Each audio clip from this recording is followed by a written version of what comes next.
Major Bhatia, क्या इतना नहीं है डोनाल्ड ट्रंप पे हिम्मत की सच में ऐसे कब्जा कर ले? क्योंकि ईरान लगातार जवाब तो दे रहा है, 5 हफ्ते हो चुके हैं जंग को, और ये जो अब जंग है ये अब हवा के साथ साथ जमीन पर, समुद्र में और इंटरनेशनल पॉलिटिक्स में भी लड़ी जा रही है। कई ऐसी चीजें, कई ऐसे बयान भी आ रहे हैं जिसपे ऐसा लग रहा है कि अब डोनाल्ड ट्रंप का साथ कोई देने के लिए आगे नहीं आ रहा है और बाकी देश सिर्फ अब अपना सोच रहे हैं कि हम अपने देश की इकोनॉमी को कैसे ठीक रखें, कैसे तेल गैस उन तक पहुंचे।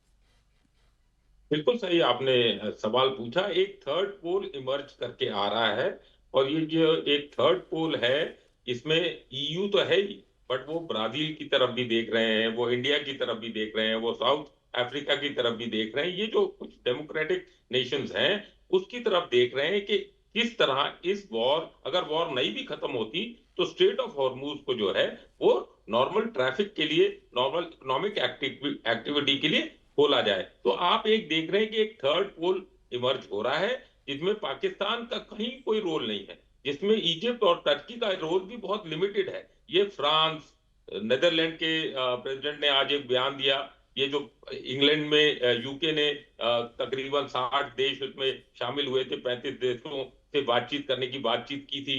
जिस तरह रशिया के डिप्टी प्राइम मिनिस्टर भारत में आए, जापान, साउथ कोरिया, ये सब मिलके जरूर एक इस तरह से मध्यस्थता करना चाह रहे हैं जिससे कि ये जो वर्ल्ड की तरफ ये जो इकोनॉमिक जो मार पड़ रही है वो कम हो। दूसरी बात, ट्रंप जो है वो देखते हैं, सोचते हैं और कहते हैं बिजनेसमैन की तरह, और जितना उनका अभी पब्लिक सपोर्ट अमेरिका में है वो लगातार गिरता हुआ जा रहा है। अगर आप देखें तो निक्सन के टाइम में जब वो रिजाइन किए थे, उनकी जो पॉपुलैरिटी थे उससे भी नीचे चले गए हैं ट्रंप अभी। तो अभी हमको थोड़ा सा डिस्टिंक्शन करना पड़ेगा कि ट्रंप क्या बोल रहे हैं और जो बाकी अमेरिका से क्या जो सिग्नल्स आ रहे हैं, या उसकी मीडिया क्या बोल रही है, या उसके थिंक टैंक क्या बोल रहे हैं, उसमें थोड़ा सा फर्क है, उसको हमको समझना पड़ेगा। ठीक है रिजवी जी, क्यों बना रहा है ईरान, जैसे आरोप लग रहे हैं, सलाह शोएब चौधरी भी कह रहे हैं, प्रमित माकुड़ी भी कह रहे हैं कि क्यों ढांचा बना रहा है सिविलियन एरियाज को, सिविलियन बिल्डिंग्स को ईरान,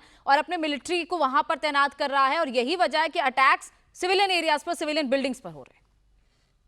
मैंने अपनी बात की शुरुआत ही यही से की थी कि आप वेस्टर्न सोर्सेज से जब झूठी खबरें लेंगे मैं तो उनके आपकी आरोपों का जवाब मेंटालिटी आपसे मांग रही हूँ, मैं कोई आप पे आरोप नहीं लगा मैं बता रहा हूँ क्या, मैं वही बता रहा हूँ। इसीलिए शोएब साहब को भी मैं माजरत चाहता हूँ शोएब साहब से कि जिस तरह से इन्होंने प्रोपेगेंडा वाली बात कही, किसी बात का सबूत नहीं है, ये झूठी बात है। 170 बच्चियां जो मारी गई पहले ही दिन, वहां पे मिलिट्री बेस था, वहां पे कौन सा मिलिट्री बेस था जहां पे बच्चियां मारी गई हैं? ये जो हवाई बातें होती है, वेस्टर्न सोर्सेज से चीजें उठाते हैं और उसके बाद पूरा कहते हैं कि ऐसे ही हो रहा है। मुझे ये बताइए, इस वक्त अगर जुल्म की बात है तो क्यूबा से ज्यादा जुल्म कहां पे हो रहा है? क्यूबा की बात क्यों नहीं कर रहे शिव जी आप? क्यों नहीं कर रहे प्रेमजीत क्यूबा की बात? क्यूबा में क्या हो रहा है? क्यूबा में वेनेजुएला से सप्लाई काट दी गई है तेल की, वहां ना पानी है, ना खाना है, ना मेडिकल सर्विसेज है। मैं आपसे कहता हूं गोनिका जी, क्यूबा के अंदर मीडिया में क्यों नहीं सवाल उठ रहा है? यूएन के अंदर रिजोल्यूशन क्यों नहीं पास हो रहा कि क्यूबा का जो ब्लॉकेट किया है यूएस ने वो जालिमाना है, वो अमानवीय है, वो एकदम घृणित काम है एक दुनिया के अंदर? क्यों नहीं हो रहा? क्योंकि क्यूबा के अंदर इतनी पावर नहीं है कि वो पलट के मिसाइल अटैक कर सके यूएस के